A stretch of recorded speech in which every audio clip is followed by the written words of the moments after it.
여러분 안녕하십니까. 글을 말로 풀어드리는 박재일의 직설사설입니다. 이재명 대표 전당대회에서 다시 거의 옹립됐다 할까요?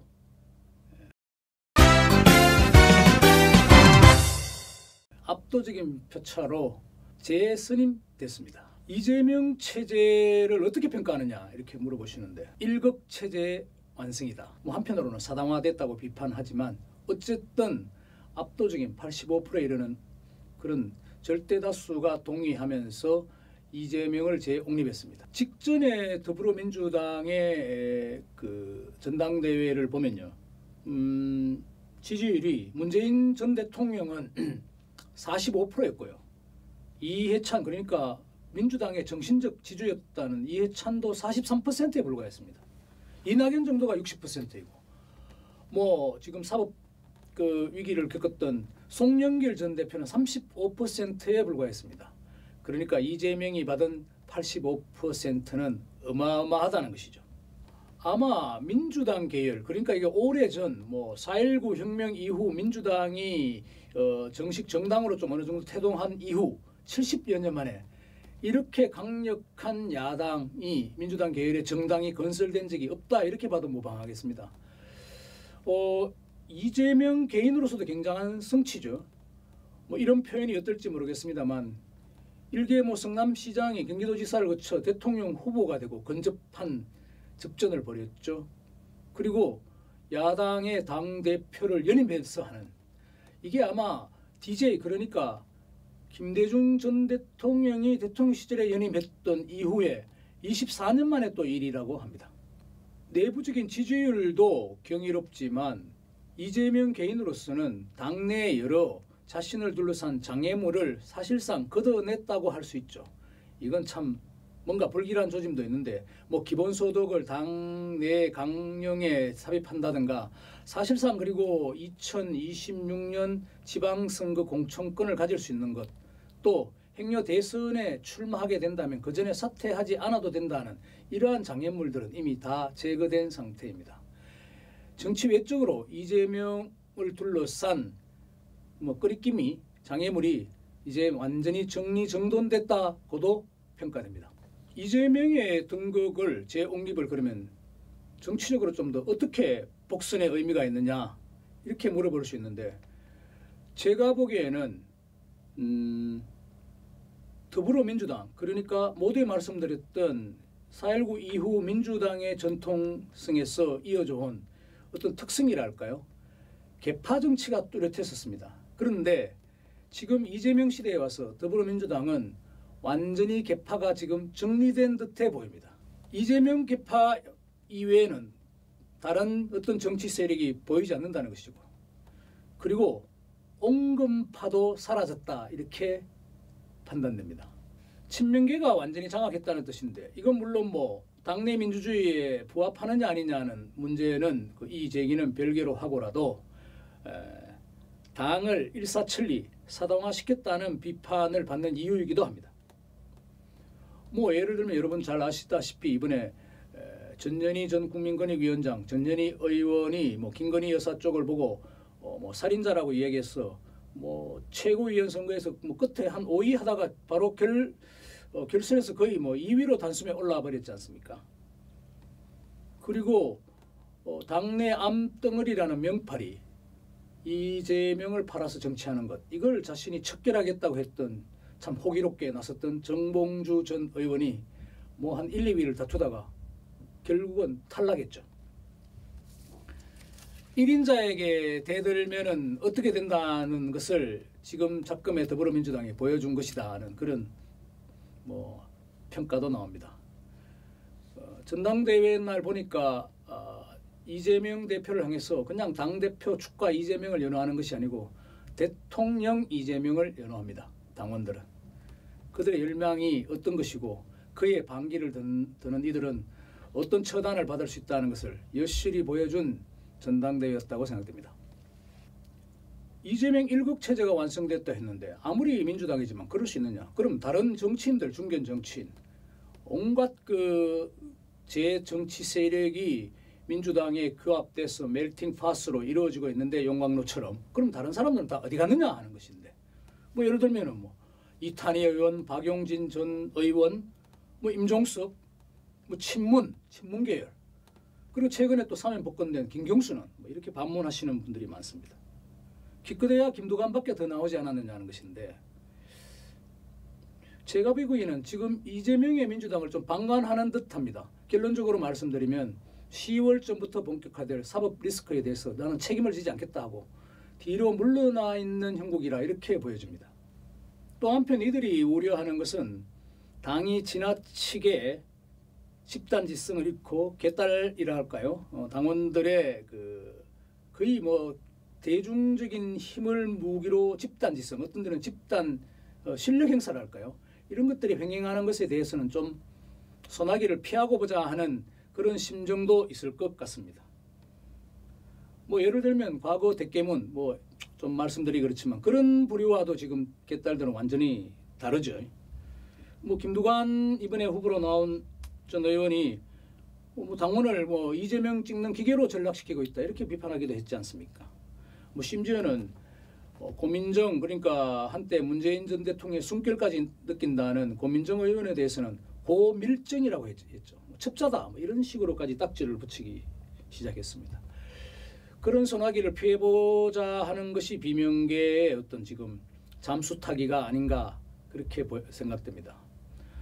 우상호 전 의원이 그랬죠. 굉장히 뭐 비중 있는 인물 아닙니까? 더불어민주당에서는 이렇게 얘기했습니다. 당은 이 대표에게 장악됐지만 그게 이 대표 대선 가도에 2027년 대선 가도에 도움이 된다고 생각하지는 않는다 이렇게 얘기를 했어요. 강성 지지틀에 갇혀 있다면은 중도를 놓칠 수 있고 그것이 결국 대선 가도의 목표를 이룰 수 없다는 그런 진단이겠죠. 문재인 전 대통령도 축사에서 확장을 계속 강조하는데 노골적인 것은 아니지만 뭔가 우려를 표명하고 있는 것 같기도 했습니다. 배타적인 행태를 확장을 가로막는 그런 것들을 단호히 배격하자 이렇게 역설을 하던데 그것도 아마 이재명 대표로서는 놓칠 수 없는 새겨들어야 할 부분인가 아닌가 이렇게 보여집니다. 결국은 한편 종합하면은 이재명의 1인 체제 민주당은 굉장히 영어로 표현해서 죄송합니다. 프레자일이랄까요? 좀 깨지기 쉬운 그런 유리그릇과 같은 속성도 지니고 있다고 하겠습니다. 혹자는 이재명의 1인 체제가 구축됐다면 그러면 이렇게 많이 비교해요. 야 그러면 과거 더불어민주당 계열의 가장 강력했던 지도자라고 할 수 있는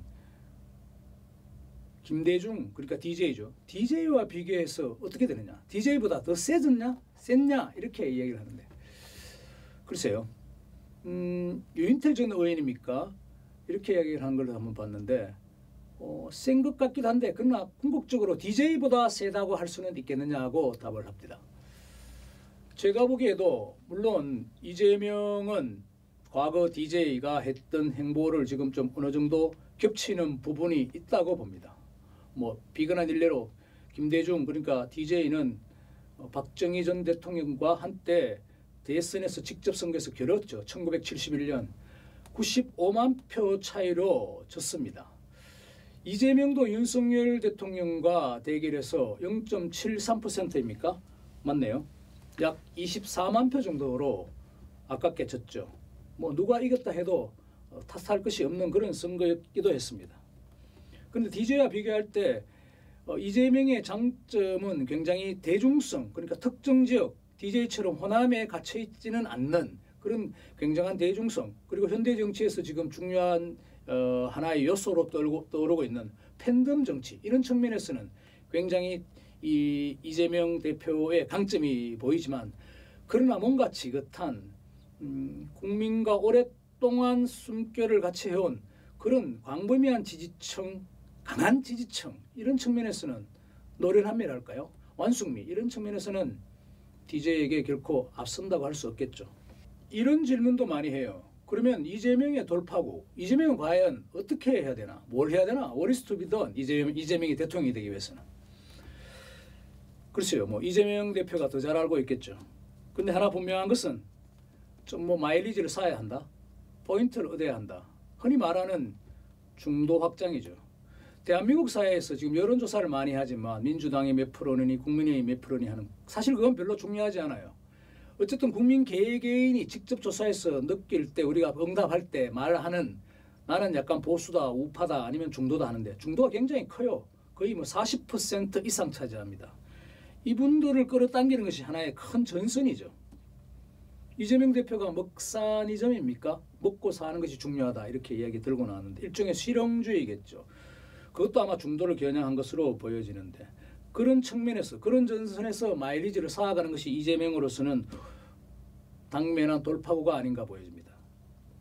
일종의 실용주의이기도 한데 아직은 진정성은 느껴지지 않습니다. 구호에 불과하다 이렇게 보여지는데 지금 뭐 대표가 되고 나서 윤석열 대통령 보고 만나자 한동훈 대표한테도 당신을 만나서 우리가 좀 논의해보자 이렇게 운을 뗐습니다. 그건 뭐 좋은 제스처이기도 하고 만약 그런 장면에서 이재명 대표가 뭔가 양보를 하고 또 상대의 양보를 이끌어내면서 협치를 좀 발휘한다면 굉장한 포인트를 쌓을 수 있겠죠. 뭐 이 대표가 그러대요. 종합부동산세 같은 것, 그 영구적인 세법은 없다고 이야기한 것 같은데 그건 좋은 태도라고 보여집니다. 실적을 보여주는 것이 이재명의 남은 과제입니다. 정치를 바라볼 때 이게 게임이라 그러지 않습니까? 올림픽을 할 때 우리가 봤듯이 뭔가 승부를 가려내는 그런 아슬아슬한 묘미에서 현대 민주정치가 유지되기도 하고 그것이 국민적인 이해를 높이고 또 감정이입이 되면서 민주정치가 좀 발전하는 경향이 있다고 봅니다. 그래서 이렇게 뭐 어린애들처럼 질문하는 것이기도 하지만 최근에 6월 3일 국민의힘 전당대회가 끝났고 이번에 8월 18일 DJ 서거 15주년 날 더불어민주당의 전당대회가 끝났는데 이걸 지켜본 이들은 야 그러면은 지금 국민의힘과 더불어민주당 어느 쪽이 더 세지? 뭐 전당대회를 했으니까요. 이렇게 물어보기도 하는데 제가 보기에는 민주당이 좀 센 것 같아요. 각자의 주장들이 있긴 하지만 당원수 이런 걸 보면 민주당은 지금 뭐 500만 당원에 그게 뭐 한 번씩 들락날락거린 사람을 다 포함한 굉장히 과대 포장된 숫자이기도 하지만 500만이라는 말도 나오고 국민의힘에서는 뭐 400만 그리고 민주당에서는 뭐 권리당원입니까? 250만이다 뭐 이렇게 주장하기도 하고 국민의힘은 저번에 전당대회 보니까 책임 당원이 뭐 80만 이렇게 하는데 어쨌든 당의 열기나 여러 저변을 보면은 민주당이 조금 사실 대중정당으로서 지금은 앞서 있는 것 같아요. 물론 이번 선거 전당대회에서 더불어민주당은 흥행 차원에서는 올림픽도 있었습니다만은 국민의힘에 앞선 전당대회보다는 좀 실패했다고 할 수 있죠. 투표율이 굉장히 저조했으니까요. 그런데 어쨌든 이런저런 거를 다 합쳐도 대중적인 정당으로서 지금 발돋움하는 데 있어서는 국민의힘보다는 민주당이 굉장히 좀 확장성을 가져왔다고도 할 수 있습니다. 이건 뼈아픈 대목이기도 하지만 국민의힘으로서는 다음에 숙제이기도 합니다. 물론 지난 전당대회에서 국민의힘으로서는 뭐 한동훈이라는 좀 에이스를 발굴해서 어쨌든 대표를 시켜둔 것이죠. 자칫 잘못했으면은 국민의힘의 미래 카드를 완전히 사장시킬 뻔했습니다. 이건 뭐 누구나 다 아는 거네. 7개 재판입니까? 뭐 10개 혐의, 그게 혐의가 더 늘어날 수도 있다고 그러는데 정말 이재명 대표로서는 좀 갑갑한 구석이죠. 어쩌면 당대표를 2번이나 한 이유도 김두관 전 의원 이번에 후보로 나왔던 김두관 전 의원이 얘기다시피 뭐랍니까? 유대무죄? 대표가 되면 무죄가 될 수 있기 때문에 당대표에 나왔다라고 이렇게 맹비난하지 않았습니까? 뭐 닦아놓고 해서 그게 뭐 틀린 말은 아닌 듯이 보입니다. 사법 리스크 있죠. 뭐 이걸 다 설명하기는 길겠지만 대체로 뭐 9월 말이면 결심 공판 한 2개 정도의 재판이 그리고 10월쯤이면 선고가 난다는 것이죠. 1심 선고가. 핵심적인 게 위정교사죄라든가 뭐 선거법 위반 이렇게 얘기를 하고 있는데 글쎄요. 만약에 1심에서라도 유죄가 떨어진다면 제가 중간쯤에 말씀드렸던 비명계 그러니까 친문계든 아니면 그 숱한 민주당의 뭐 잠룡기랄까요? 이런 사람들이 좀 슬슬 움직일 소지가 있다 이렇게 생각됩니다. 사실 뭐 알다시피 선거법 위반이라는 것은 뭐 100만 원 벌금형 이상을 받는 것도 중요한데 그 후속 조치가 너무 가혹하지 않습니까? 5년간 피선거권이 제한된다든가 아니면 그 전에 받은 정치 자금에 선거 자금에 또 뭐 수백억까지도 토해내야 할 그런 가혹한 부과된 형벌이 기다리는데 이것은 지금 이재명 대표로서는 사사로이 볼 수 없는 사안들이죠. 물론 이재명을 지지하는 사람들은 아니 직접적으로 뭔가 돈을 받은 흔적도 없는데 뇌물이라든가 이런 것이 아닌데 왜 그러는지 이건 정치 탄압에 불과하다는 것이고 또 정승호 의원입니까? 법률가 출신이기도 하고 이재명의 뭐 최측근이라고 하는 정승호 의원도 자기가 보기에는 이게 무죄가 아니냐라고 전체적으로 볼 때는 그렇게 주장을 한데 하여간 그렇게 또 사법 지금 판단이 뭐 법이 만인에 평등하고 그 저울이 균형을 이룬다면 그렇게 장담할 수 없다고 이야기하는 사람도 많습니다. 정치가 이렇게 사법과 연루된다면 막 뒤섞여 있고 어느 것이 정치이고 어느 것이 법률적인 사법인지 또 한편으로는 사법부 자체도 굉장히 정치화되는 그런 지금 대한민국의 이런 현실을 보면은 별로 민주주의 발전에서 좋은 상황은 아니죠.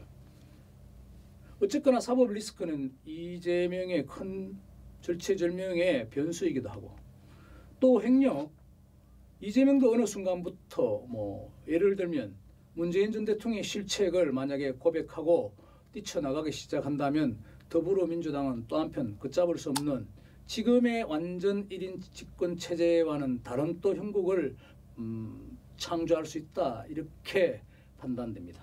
직설사설 마치겠습니다. 고맙습니다.